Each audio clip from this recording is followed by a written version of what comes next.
Silakan. Segala kuasa di bumi dan di sorga telah diberikan kepadaku. Nah, sedangkan yang kita tahu, ya, segala kuasa di sorga, baik di sorga maupun di bumi telah diberikan kepadaku. Pada waktu tahun lalu, tahun-tahun lama, ayat itu sudah ada di situ belum? di Codex Sinaiticus dan Vatikanus Bukan. itu sudah ada, Bang. Waktu terjemahannya masih Tuhan Yesus, ayat itu udah ada di situ belum? Sudah ada. Sekarang ayat itu masih Sudah di ada. situ. Masih. Terus kenapa Anda bilang berubah jadi Tuhan gara-gara ayat itu? Iya. Jadi dia bukan sekedar Tuhan. Sebentar biasa. dulu. Bukan itu bahasan kita. Ya. Anda tadi mengatakan Tuhan begini. yang Sebentar. ilahi, Bang. Tenang. Ya. Tadi Anda mengatakan begini. Dulu itu Tuhan Yesus, kalau Anda lihat terjemahan lama itu ya, masih Tuhan Yesus dulu. Nah, kemudian dirubah jadi Tuhan Yesus karena ayat tadi tuh segala kuasa di surga dan di bumi. Pertanyaan saya, apakah ayat itu dulu hilang dan baru ditemukan sehingga diganti Tuhan? Gitu. Kenapa diperbaharui? Karena Yesus itu bukan sekedar Tuhan yang biasa. Karena dia Tuhan di atas segala Tuhan. Kalau Tuhan di atas segala Tuhan, berarti dia Tuhan yang ilahi. Beda dengan Muhammad. Kalau Muhammad Tuhan yang tidak ilahi. Dia bukan bagian dari Sang Pencipta. Kalau Yesus itu bagian dari Sang Pencipta. Misalnya di Kolose 1 ayat 16. Baik, begini. Nampaknya bahasan kita terlalu jauh nih. Saya ini sebenarnya membahas ini itu tujuannya adalah untuk meluruskan pertanyaan-pertanyaan Yesus itu Tuhan atau bukan, Tuhan atau manusia. Jadi pertanyaan-pertanyaan sebenarnya seperti ini itu pertanyaan yang salah sebenarnya. Sama salahnya dengan pertanyaan seperti ini. Nama Anda siapa ini? Saya belum tahu nama Anda. Eko, Bang. Oke. Kalau misalnya Anda ini adalah tuan rumah, Anda seorang tuan rumah kalau Anda punya rumah, betul? Atau Tuhan rumah. Nah, kira-kira kalau saya tanya kepada Anda begini, Anda Tuhan rumah ya? Berarti Anda Tuhan atau manusia? Nah, kalau maknanya pemilik atau penguasa tidak salah. Iya. Karena maknanya pemilik. Iya, makanya pertanyaan saya, Anda Tuhan atau manusia? Boleh disebut Tuhannya rumah saya, boleh. Iya, makanya pertanyaan saya, Anda ini Tuhan atau manusia? Tuhan juga, manusia juga. Nah, artinya pertanyaan itu sudah salah, setuju? Tapi Yesus itu bukan sekedar penguasa biasa, yaitu penguasa bumi dan surga. Kita nggak ngomongin Yesus, kita ngomongin kalau ada orang bertanya kepada Anda ini Tuhan atau manusia? Manusia dan Tuhan. Ya, kenapa dia bisa muncul pertanyaan seperti itu? Seolah-olah Tuhan dengan manusia itu adalah sesuatu yang berkontradiksi. Contohnya begini. Ya. Anda ini perempuan apa laki? Begitu. Nah, ketika kita ngomong perempuan apa laki, maka sesuatu itu nggak mungkin bisa ada di saat bersamaan. Setuju?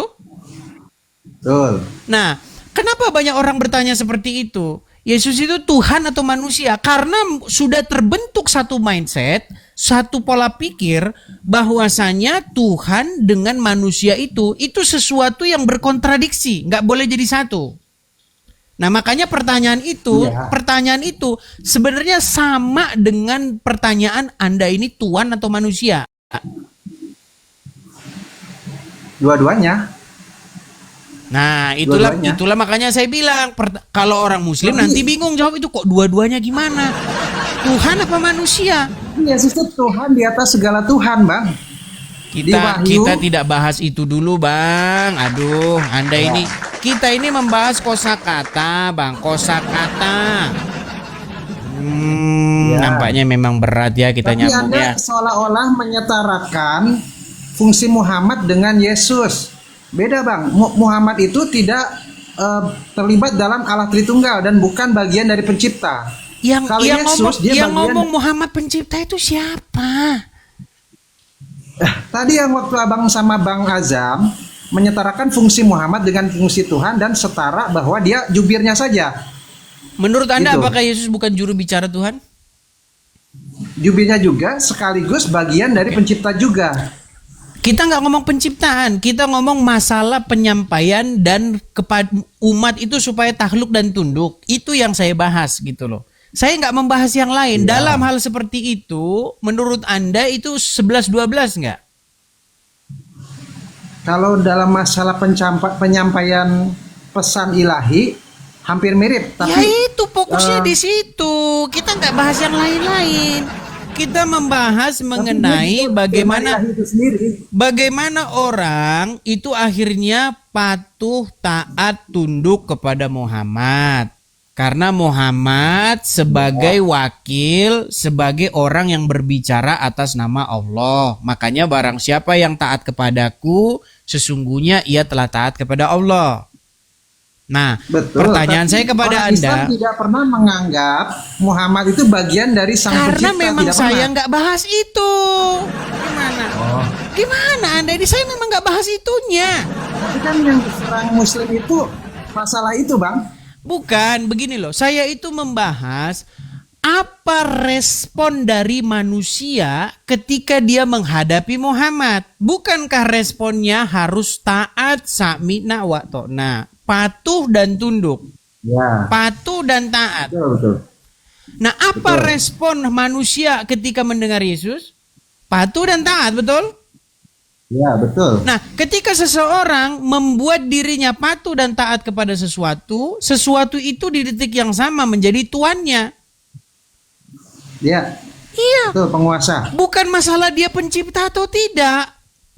Itu Tapi nggak gini, ngaruh. Bang. Gini loh, sebentar, gini, tenang dulu, tenang. Dengarkan kepada saya. Bapa di surga pencipta langit dan bumi, setuju? Betul. Kalau Anda tidak patuh dan tunduk kepada dia, apakah dia Tuhanmu? Tidak dituhankan kalau tidak patuh. Ya itu maksud saya itu. Makanya ini yang kita bahas Ya, ini loh. cuman begini, Bang. Aduh, dengar, Mas, saya mau bilang begini. dengar. Dengarkan dulu. Biar Anda nggak salah paham dengan saya. Menurut Anda, apakah semua manusia menjadikan Bapa di surga sebagai Tuhannya? Kalau yang taat kepada ucapan Yesus, ya. Oke, saya kasih contoh. Ada seorang Muslim. Apakah Bapa di surga menjadi Tuhannya? Nggak tahu saya kalau Muslim. Belum tentu. Apakah seorang Muslim patuh kepada Bapa di surga? Belum tentu.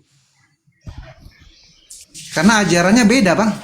Iya, kepada siapa dia membuat dirinya taat dan patuh? Muhammad. Mungkinkah orang yang patuh kepada Muhammad di detik yang sama patuh kepada Bapa di surga?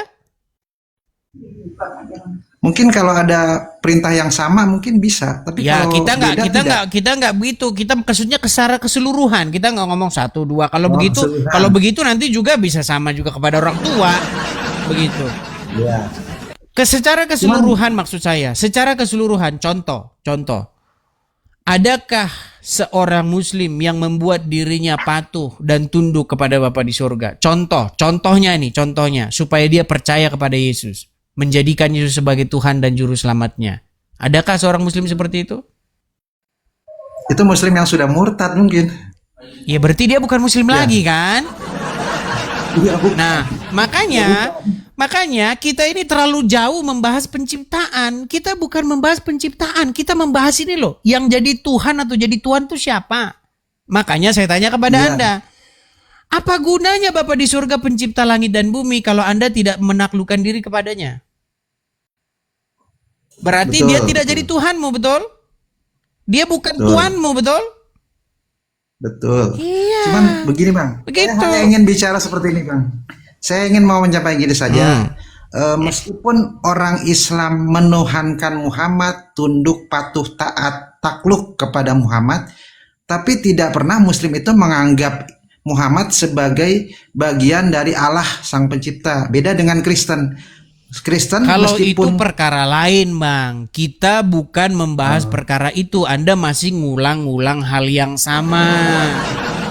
perbedaannya saja, perbedaannya. Saya tahu Kristen itu nggak mungkin sama, Bang. Muhammad sama Yesus nggak sama. Tetapi yang saya bahas itu dalam hal respon manusia, gitu loh. Oh, siap. Oke, kalau Ya. gitu saya sepakat dah. Oke, terima kasih. Saya turun Oke, ya. baik, terima kasih saya turunkan. Selamat malam. Oke, kita masih melanjutkan ya teman-teman ya. Kita kasih naik ada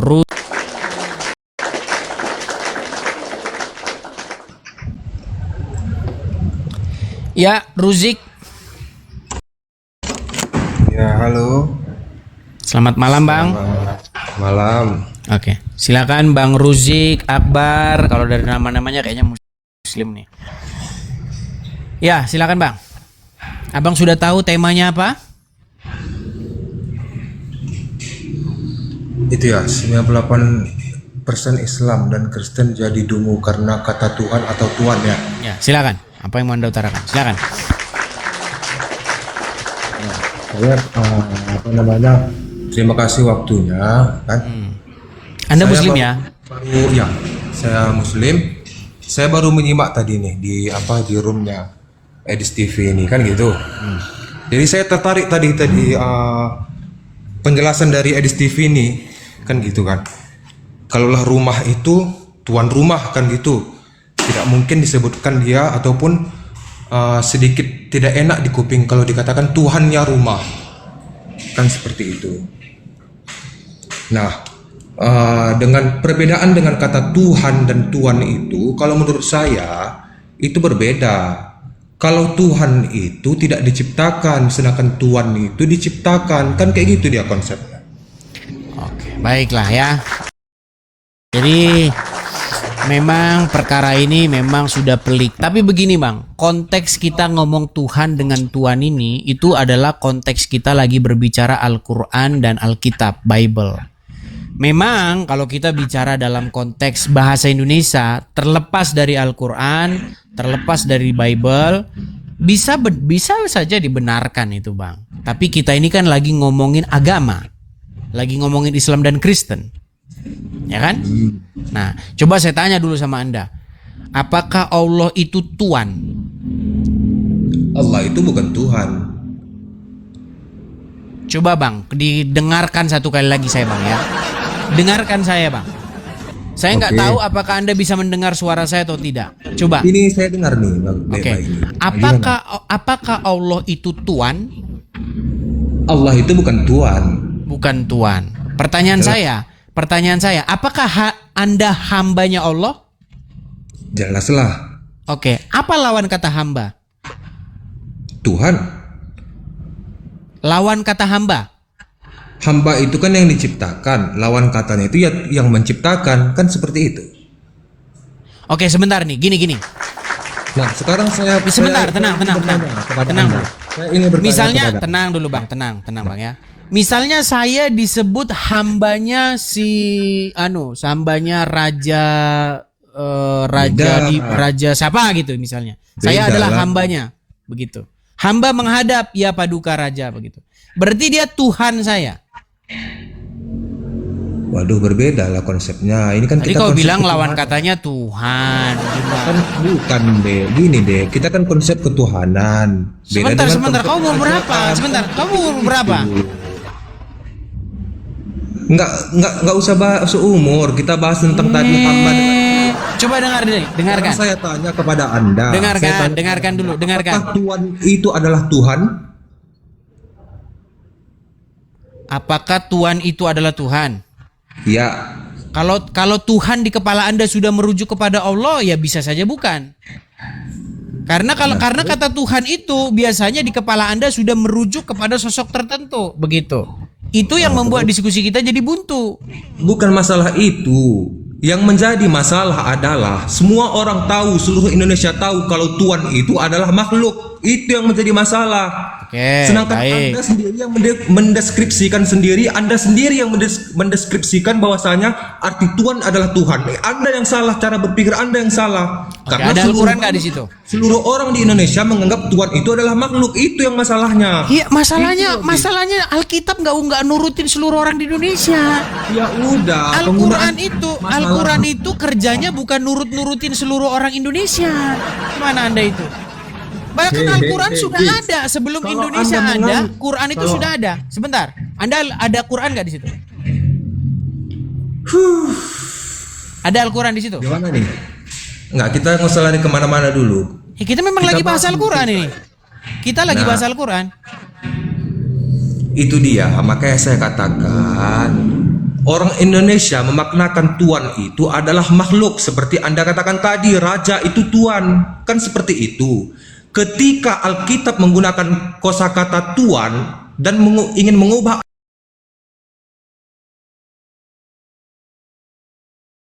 artinya itu menjadi Tuhan, itu tidak bisa.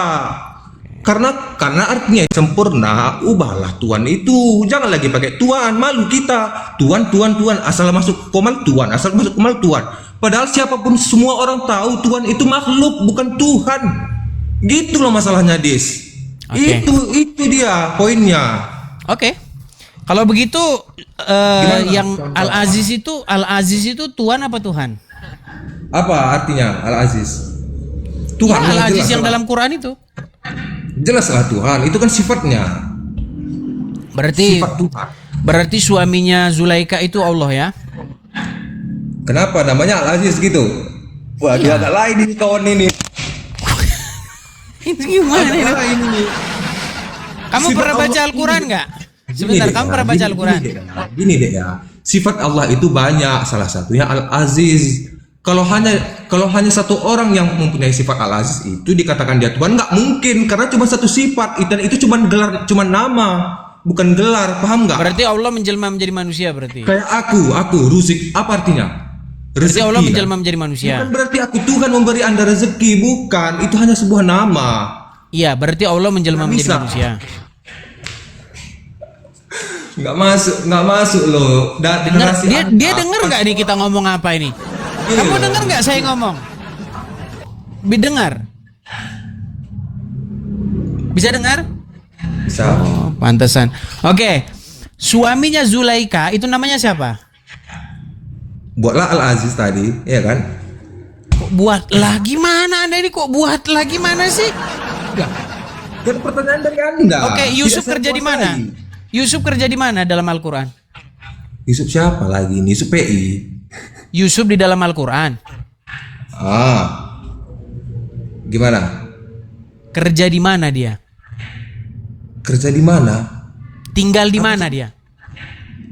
Yusuf, Nabi Yusuf. Iya. Oh, di mana dia? Nggak tahu, coba. Saya nggak paham, tapi kalau bicara Oh, kebanyakan nggak taunya. Oke, saya kasih tahu. Dia kerja dan tinggal di rumah suaminya Zulaika. Terus? Oke, siapa nama suaminya Zulaika itu? Buatlah Al-Aziz tadi. Al-Aziz. Oke. Yusuf memanggil Al-Aziz itu dengan panggilan apa? Ya, terserah. Apa mau dipanggilnya? Terserah. Ya. Oke. Di dalam Al-Quran. Mana ini? Gini loh, gini deh. Terserah gimana kau itu? Kau terserah kau bilang. Memang botol Gini, kau. gini. Gimana kau mau diskusi yang kalau botol, begini? kau yang Terserah botol. kau bilang. Gini. Kau yang botol. Di dalam Dengar Al-Quran, dulu, dengar di dalam dulu, dengar Al-Quran dulu, dia dengar dulu, memanggil, dengar dulu. dia memanggilnya dengan panggilan Robbi. Dia panggil itu dengan panggilan Robbi. Tahu nggak Anda itu? Siapa dipanggilnya Robbi? Joko. Ya, Udah siapa dibilang dipanggil Al-Aziz. Robbi? Al-Aziz itu adalah orang yang Yusuf tinggal dan Mana? bekerja Coba padanya. tunjukkan dalilnya dulu. Tunjukkan dulu dalilnya. Kan dari tadi sudah kutanya sama kau, ada Quranmu di situ. Kau bilang nggak usahlah kita pakai Quran. Gimana kita mau diskusi begini? Tertulis di dalam surat Yusuf ayat 23. Yusuf bekerja dan tinggal di rumah seseorang yang bernama Al-Aziz, suami daripada seorang wanita yang bernama Zulaika yang menggoda Yusuf. Tinggal di rumah seseorang yang bernama Al-Aziz, suami daripada seorang wanita yang bernama Zulaika yang menggoda Yusuf. Pertanyaan saya kepada Anda, Yusuf memanggil Al-Aziz dengan panggilan apa? Robbi di dalam Quran itu. Anda tahu itu? Di ayat 23 ya. Silakan. Di mananya itu? Waro wadat tulati huwa fi bainatiha. Yang mana? Ya kau bacalah dulu Yusuf 23. Perempuan dia, Yusuf tinggal di rumahnya. Terus. Kan gitu, menggodanya. Dia menutup rapat semua pintu. Lalu berkata, marilah mendekat kepadaku. Ya kan? Yusuf berkata, aku berlindung kepada Allah. Terus. Sesungguhnya suamimu adalah tuanku. Stop. Oke, itu kan bahasa Indonesianya, betul? Iya, Nah, cek bahasa Arabnya. Robbi. Oke, Robbi. Oke. Ketika dia panggil Al-Aziz dengan panggilan Robbi, terjemahin coba dalam bahasa Indonesia itu apa? Robbi itu tuan. Kalau menurut Oke. di sini ya. Ketika Anda panggil Allah dengan panggilan Ya Rabb, Robbi. Kenapa kau bilang Tuhan? Kadang Tuhan, kadang Tuhan, kadang Tuhan, kadang Tuhan. Coba. Jadi sebenarnya terjemahan Robbi itu apa? Boleh saya jawab? Silakan kau jawab. Apa terjemahan dari kata Robbi? Ini boleh saya jawab? Silakan.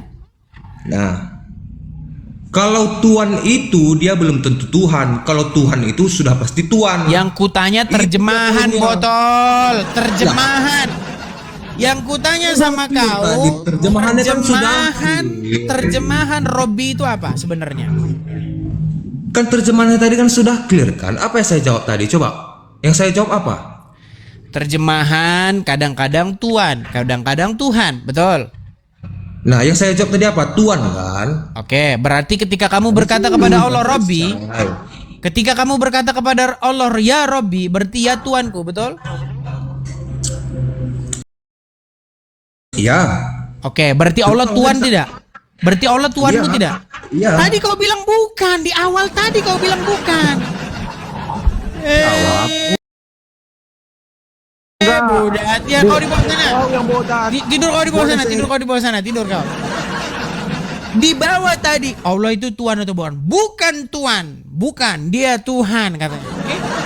Sekarang jadi Tuhan. Makanya saya bilang teman-teman, kata Tuhan dengan kata Tuhan ini sami mawon podo wae.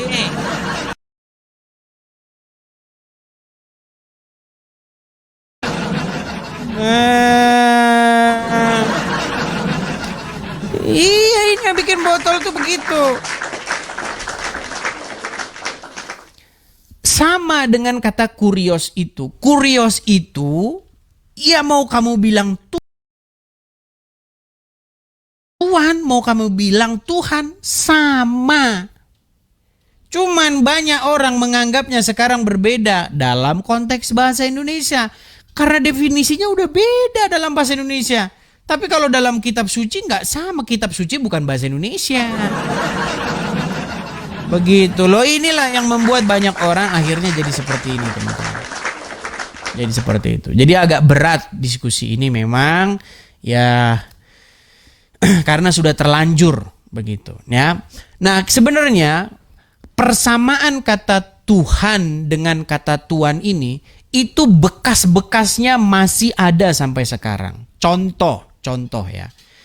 Kalau Anda bilang, saya tidak tahu di mana keberadaannya. Saya tidak tahu di mana keberadaannya. Sama kan? Yang satu tahu ada hanya, yang satu tahu hanya hilang. Ya kan? Tuh, itu bukti yang pertama.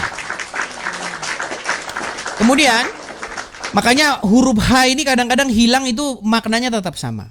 Contoh lagi nih. Dia orangnya hitam.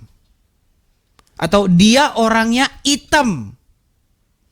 Sama itu. Huruf H-nya dihilangkan tapi maknanya sama. Ini terjadi dalam bahasa Indonesia begitu. Terus apalagi contoh. Ya kan? Dia menginjak tahi ayam. Ya kan? Dia menginjak tahi ayam. Dia menginjak tahi ayam. Sama itu sama, bro. Sama. Begitu loh. Hanya yang satu hilang, yang satu ada, tapi artinya itu sama. Terus apa lagi? Contoh apa lagi? Contoh. Apalagi contoh yang kemarin saya kasih. Contohnya, hujan ya. Hujan nggak bro di sana bro? Hujan nggak di sana bro? Hujan nggak di sana bro? Sama itu. Penghilangan huruf H banyak di dalam bahasa Indonesia, tapi artinya itu sama. Begitu. Apalagi pahit. Gimana rasanya? Bro, gimana hidup lo bro? Pahit bro, pahit. Gimana hidup lo bro? Pahit bro, pahit. Nah, pahit dengan pahit itu sama, begitu. Bekas-bekasnya bahwa kata Tuhan dengan Tuhan itu sama itu masih bisa kita temukan di dalam contoh-contoh kosakata bahasa Indonesia yang lain. Seperti itu. Ya, makanya teman-teman, ada seorang Kristen berdebat dengan orang Islam. Coba ditanya begini, Tuhan bisa mati nggak? Tidak bisa. Yesus Tuhan nggak? Tuhan. Yesus mati nggak? Waktu mati bukan Tuhan. Sebenarnya perkaranya itu simple, sederhana saja, begitu loh. Sedih saya melihat orang-orang Kristen jawab pertanyaannya orang Islam, tapi orang Kristennya tuh jadi blow on ketika jawab itu. Yesus Tuhan? Ya. Tuhan bisa mati? Tidak. Waktu Yesus mati, dia Tuhan atau enggak? Kemanusiaannya. Terus waktu mati sebagai Tuhan enggak?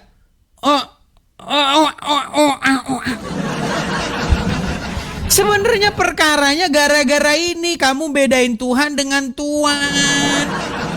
Makanya kamu jadi blow on itu gara-gara ini loh. Gitu loh ya. Kamu jadi blow on tuh gara-gara ini nih.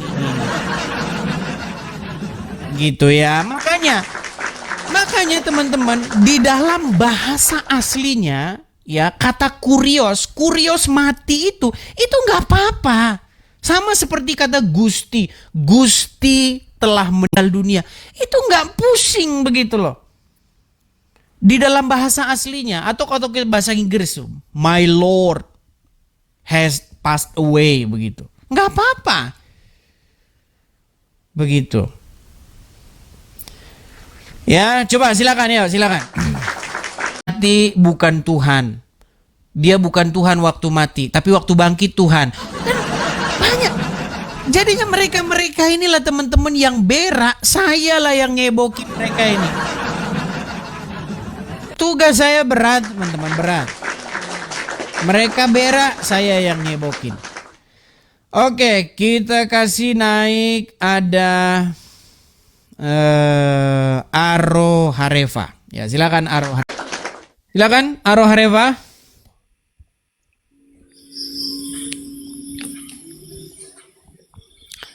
Aro Hareva. Oke. Silakan. Kenalkan diri dulu, abang ini Islam kah atau Kristen? Saya Kristen bang, Kristen Saksi Jehovah bang.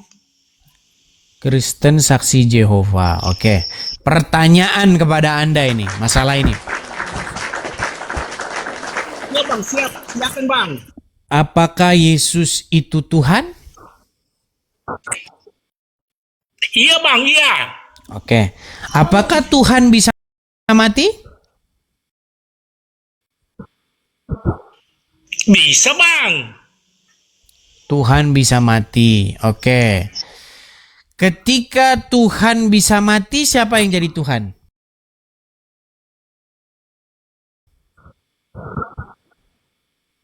Kan banyak Tuhan bang. Tuhan Bapa di sorga juga Tuhan. Oke, baik. Kalau seperti ini nampaknya kayak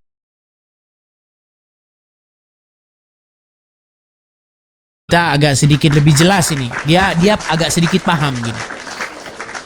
Oke, menurut Anda bagaimana dengan orang-orang yang punya jawaban yang dia tidak bisa membedakan Tuhan yang ditujukan kepada Yesus dengan Tuhan yang ditujukan kepada Bapa di sorga?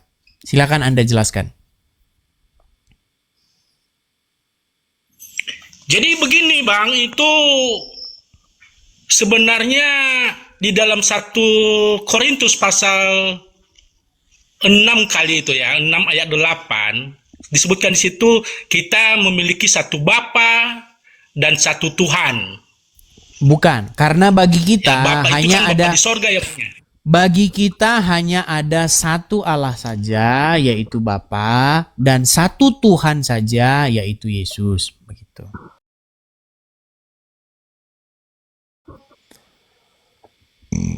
Betul Bang, betul. Baik. Kalau Jadi, seperti ini jawaban makanya Anda, tugas Bang Edi sini, silakan. Mungkin delay nih. makanya seperti tugas Bang Edi sini cukup mulia ini Bang, untuk menjelaskan kepada orang-orang bagaimana perbedaan Tuhan ini, kata Tuhan ini dengan Tuhan ini tidak ada perbedaan sama sekali, itu hanya beda pengucapan saya tapi artinya sama. Demikian Bang. Ya, terima kasih Bang. Jadi saya menganggap ya Bang ya, orang-orang ini perlu dididik Bang, begitu. Saya heran ketika saya waktu berdebat dengan orang Islam, waktu saya bilang Muhammad itu Tuhannya mereka, mereka langsung itu mantap. Gitu. Tapi saya merasa sedih begitu bahwa mereka ini nggak ngerti apa yang saya sampaikan begitu. Seperti yang saya bilang, 98% orang beragama itu hanya ikut-ikutan saja. Jadi tidak perlu kita bersedih jika orang belum paham ini. Saya senang Anda sudah paham. Ya semoga orang-orang juga bisa tingkat ilmunya itu mengarah ke arah yang lebih tinggi lagi pemahamannya. Oke, kita kasih kesempatan kepada yang lain ya. Mau saya tanya sedikit ini Bang. Silakan.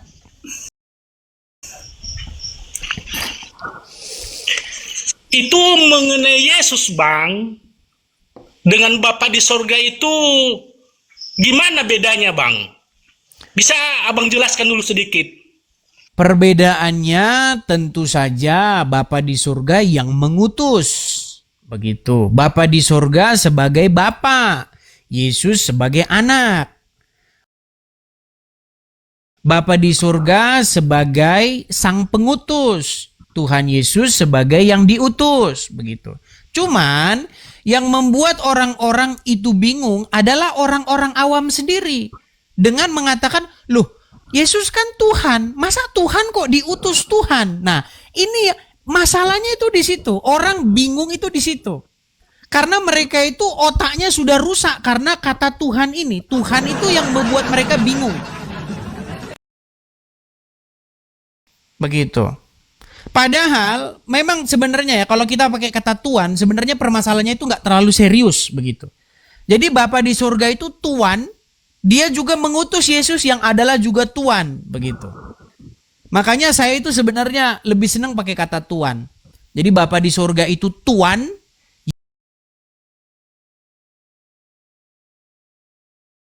Yesus adalah Tuhan, kemudian Roh Kudus adalah Tuhan, dan kita itu lawan katanya, yaitu hamba atau orang yang melayani, begitu. Jadi ketika kita melakukan apa yang Bapa mau, maka kita itu disebut hamba, begitu. Atau disebut pekerjanya. Makanya ada lagu, jangan lelah bekerja di ladangnya Tuhan, atau Tuhan sama itu. Jadi ketika kita bekerja kepada sesuatu, maka dia itu jadi tuan kita. Ketika kita menyerahkan diri kita kepadanya sebagai kepunyaannya atau miliknya, maka dia jadi tuan kita. Kita adalah sesuatu yang dia miliki. Nah, maka karena kita sudah dibayar, kita sudah ditebus bukan dengan emas, bukan dengan perak, tetapi dengan darah, maka kita ini menjadi kepunyaan Kristus. Maka Kristus itu menjadi tuan kita. Sang pemilik kita, begitu. Cuman kata Tuhan ini di mata orang itu sudah merendahkan gitu loh. Tapi orang nggak tahu begitu bahwa arti Tuhan yang dimaksud itu ya Tuhan ini gitu. Bapa di surga itu Tuhan, maksudnya ya Tuhan gitu. Dia itu Tuhan ini. Nah banyak orang nggak bisa bedakan itu. Dia gagal pahamnya itu di situ. Seperti itu. Ya Bang, sedikit lagi Bang mengenai perbedaan Tuhan Bapa di sorga dengan Yesus ini Bang. Bapa di sorga ini kan disematkan sama dia gelar yang maha ya, yang maha kuasa, yang maha adil, yang maha lah segalanya. Nanti agak melebar kita, Bang. Nanti agak melebar kita, bukan ke situ bahasan kita. Maksud saya begini. Di dalam bahasa aslinya, Bapa di surga disebut sebagai kurios itu, maksudnya Bapa di surga itu sebagai Tuan itu. Karena tidak semua orang menjadikan dia sebagai tuannya. Ada orang-orang yang menjadikan Allah sebagai tuannya. Ada orang-orang yang menjadikan Muhammad sebagai tuannya. Ada orang-orang yang menjadikan setan sebagai tuannya. Uang sebagai tuannya. Hawa nafsunya sebagai tuannya. Seperti itu. Sehingga mereka menyerahkan dirinya kepada dia sebagai milik kepunyaannya. Gitu. Contoh, ketika kita sudah membuat diri kita menjadi kepunyaan setan, kepunyaan iblis, maka dia menjadi tuan kita. Kita menjadi milik dia, dikuasai oleh dia, dikendalikan oleh dia. Makanya orang menjadi seorang pembunuh, koruptor, ya kan, penipu. Karena dia sudah menjual dirinya kepada Mamon itu. Makanya Mamon menjadi tuannya. Makanya sebagai tuannya dan Mamon juga sebagai tuannya di saat yang sama. Nggak mungkin. Makanya kata Tuhan Yesus, tidak bisa orang Tapi Oke, Bang, terima kata-kata kasih ini, banyak info. kata-kata Tuhan ini harus kita familiar kembali, Bang. Kata-kata Tuhan ini harus kita gemborkan kembali karena kata-kata ini sudah tenggelam, ini hanya untuk manusia saja, begitu. Sudah lama itu saya mengerti mengenai itu, Bang. Hanya ya kita kan suka juga membagi-bagi berita ini sama orang, tapi kadang-kadang orang agak sulit menerimanya, Bang. Kita harus sabar-sabarlah untuk membagikan kabar baik ini. Oke, begitu Bang ya. Kita kasih kesempatan kepada yang lain ya. Bang, terima kasih, Oke. Bang. Baik, Tuhan Yesus berkati ya. Amin, amin. Oke, kita kasih naik yang berikutnya.